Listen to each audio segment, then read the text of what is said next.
இன்றைக்கி நம்ம வீட்டில் வந்து காலையில் டிஃபன் என்னன்னு பார்க்கலாம். பாருங்க, ஆப்பத்துக்கு வந்து மாவு அரைச்சி வச்சுருக்கேன், ஆப்பம் ஊற்றலான்னு சொல்லிட்டு. இது ப்ராசஸ் வந்து உங்களுக்கு தெரியும், ஏன்னா இன்னொரு நாளைக்கு நான் போடுறேங்க இது எப்படி சொல்லிவிட்டு. பச்சரிசி, கொஞ்சம் புழுங்கலரிசி, ஒரு கைப்பிடி புழுங்கலரிசி, ஒரு கைப்பிடி உளுந்து, அப்புறம் லைட்டாக வெந்தயம் போட்டு நல்லா ஊற வச்சு மாவை அரைச்சி நான் நைட்டே வச்சுக்கினேன். அதுங்க கொஞ்சம் ரொம்ப திக்காக இல்லாத, தோசை பதத்துக்கும் இல்லாத, இட்லி பதத்துக்கும் இல்லாத, கொஞ்சம் மீடியமாக அது மாதிரி கரைச்சிக்கோங்க. நான் கரைச்சிக்கினேன். இதில் உப்பு போட்டுக்கலாம்.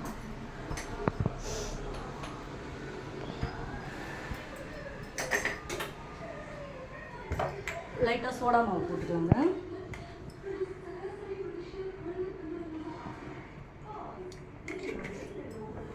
ஆப்ப சோடாங்க அது போட்டு நல்லா கரைச்சிக்கோங்க.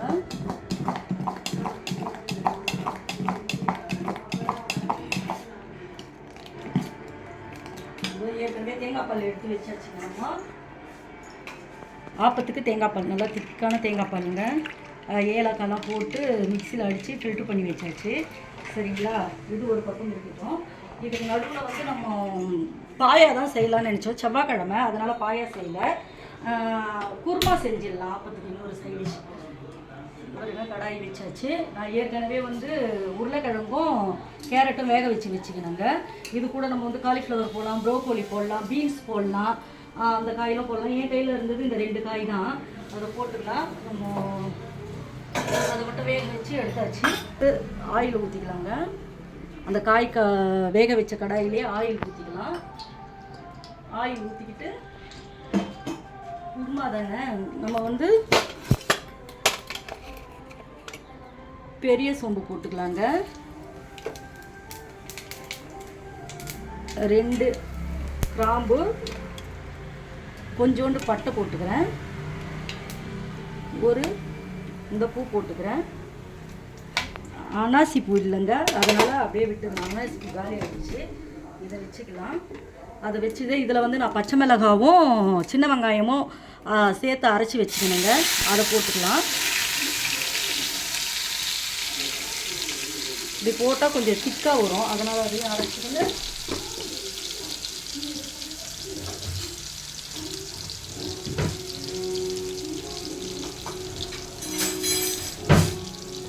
அது அரைக்கல இது வரலாம்.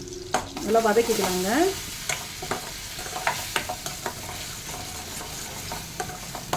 லைட்டாக வதக்கிட்டு இது கூட வந்து அந்த வெங்காயம் கொஞ்சம் கட் பண்ணி வச்சுருக்கேங்க பொடிசாக, அதையும் போட்டு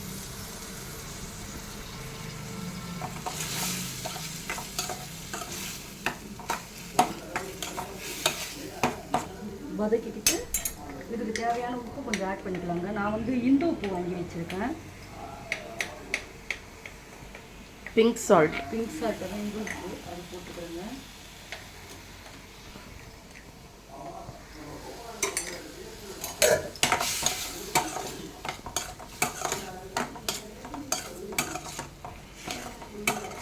நல்லா வதக்கிக்கலாங்க. கொஞ்சம் கருவேப்பிலை தூங்க வந்துடுங்க, கருவேப்பிலையும் போட்டுக்கலாம்.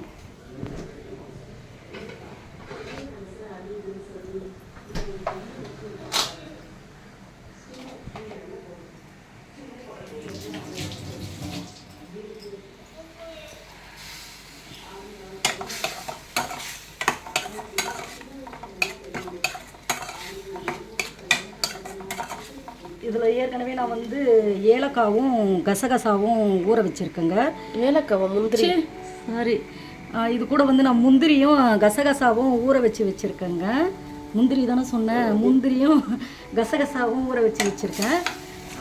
அதையும் வந்து திக்னஸ் கொடுக்கும், கொஞ்சம் டேஸ்ட் கொடுக்கும் முந்திரி போட்டால், அதனால் அதையும் ஊற வச்சுருக்கேன். இதை நல்லா வதக்கிக்கலாம். இது கூட நம்ம வந்து லைட்டாக இஞ்சி பூண்டு பேஸ்ட் சேர்த்துக்கலாங்க.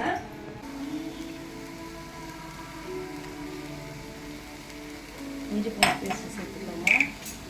நல்லா வதக்கிக்கலாம். ஏன்னா இதில் பச்சை மிளகாய் அரைச்சதால், பச்சை மிளகாயும் சின்ன வெங்காயமும், சின்ன வெங்காயம் இல்லை பெரிய வெங்காயம் தான், 2 சேர்த்து அரைச்சதால் இந்த கலரில் இருக்குங்க.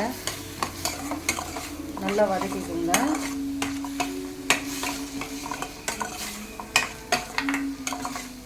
கொஞ்சம் ஆட் பண்ணிக்கலாங்க.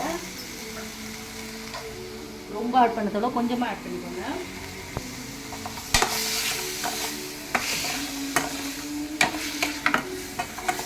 எல்லாம் சேர்ந்து நல்லா மிக்ஸ் ஆகட்டுங்க.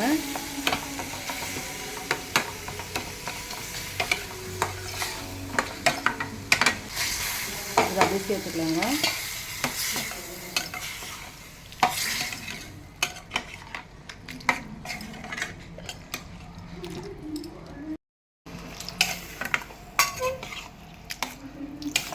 இது அப்படியே கொஞ்சம் வேகட்டுங்க. இந்த காரம்லாம் இதெல்லாம் போயிட்டு இதில் சேரட்டும்.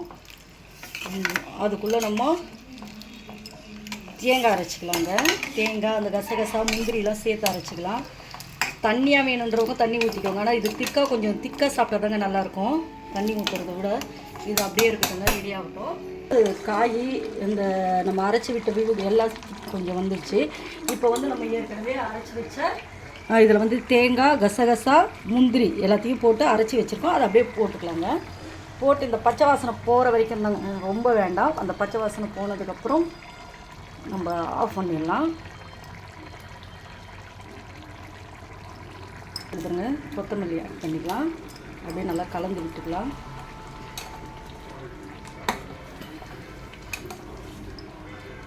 பாருங்கள் நம்ம குருமா செம்மையாக ரெடி ஆகிடுச்சு பாருங்கள்.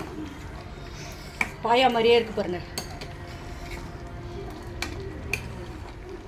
ஆட்டுக்கால் பாயா மாதிரியே இருக்குது.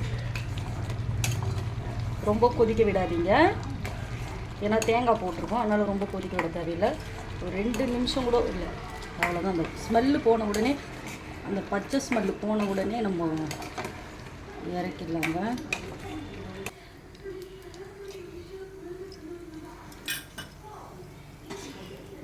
அப்படியே மூடி வச்சிடலாங்க. ஒரு 5 மினிட்ஸ் அப்படியே வேகட்டும். 5 மினிட்ஸ் தீஞ்சிடும். ஆஃப் ஆயிடுச்சு. இது வேகிற வரைக்கும் அப்படியே விட்டுடலாங்க நம்ம ஒரு 2 நிமிஷம். எப்படி உப்பி வந்திருக்கு பாருங்கள்.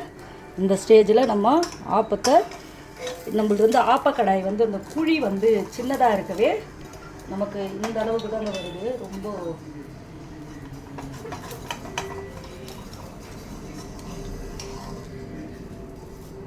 நம்ம ஆப்பம் பாருங்கள் ரெடி.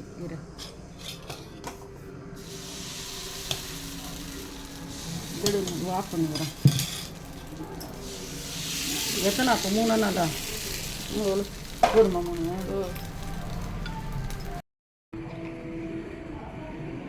பாருங்க நம்ம ஆப்பம் தேங்காய் பால் பாயா குருமா ரெடி. எப்படி இருக்குன்னு பார்க்கலாம். பாலில் ஊற வச்சு சாப்பிட்டா செம்மையாக இருக்குங்க.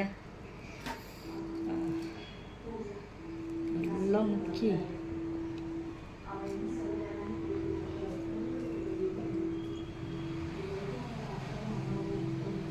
இந்த ஏலக்காய் டேஸ்ட்டு நல்லா இருக்குங்க. செம்மையாக இருக்குது.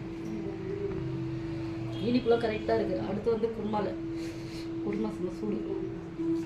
இந்த காயோடு எடுத்து சாப்பிட்ணுங்க. ஆனால் காயில் இப்போ சாப்பிட முடியாது, சூடாக இருக்கும். சூப்பராக இருக்குங்க, செம்மையாக இருக்குது. நீங்களும் செஞ்சு சாப்பிட்டு பாருங்கள். ஓகே, பாய். நெக்ஸ்ட் வீடியோவில் பார்க்கலாங்க.